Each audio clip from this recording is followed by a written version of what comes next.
আজকে যদি আমার রোদ হইতো তাহলে ঠিক এই যে এই ক্যাটাগরির মাছ আসতো, এক বাটি। হ্যাঁ, প্রতিটা বাটিতেই ঠিক এই ক্যাটাগরির মাছ আসতো।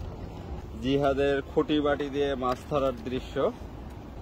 এখানে প্রায় 150 গ্রামের মতো মাছ আসছে ভাইয়া, মাশাআল্লাহ অনেক সুন্দর আসছে। 150 গ্রাম। এখন কত করে কেজি বিক্রি করতেছো? এখন 200 টাকা করে কেজি নিচ্ছে পাইকার। 200 টাকা পড়ে যাচ্ছে মাছ। রাখো।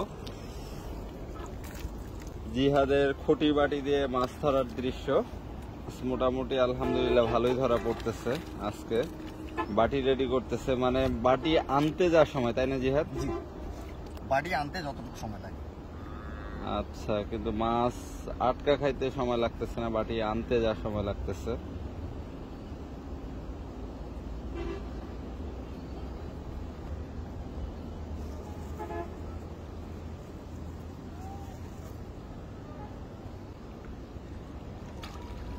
জিহাদ কয়দিনের জন্য আসছো?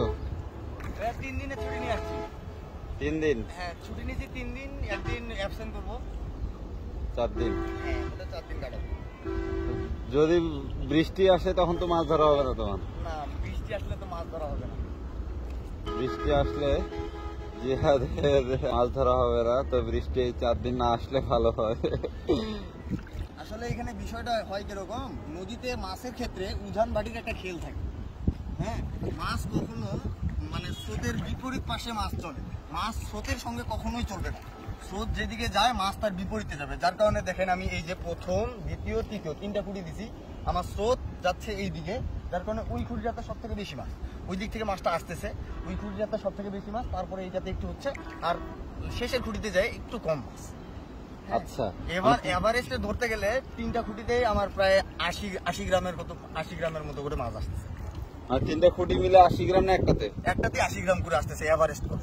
এভারেজ মানে 3টা খুঁটি মিলে 240 গ্রাম মাছ ধরা পাচ্ছে নাকি? দেখতে পাচ্ছেন জিহাদের এই বাটিটা কত গ্রাম ওজনের বাটি?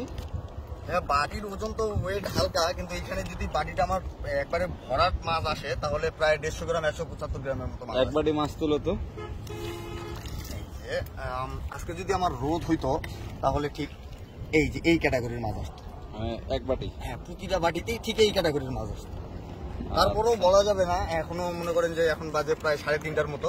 হ্যাঁ, 5টার দিক হলেও হইতে পারে, কারণ বিকালবেলা মাছটা একটু বেশি হয়। হ্যাঁ, আমিও আশা করছি যে দুপুরবেলা থেকেই যেহেতু এই এত সুন্দর মাছ উঠতেছে, তাহলে বিকালে আরো ভালো মাছ উঠবে, আমিও এটার আশা করছি।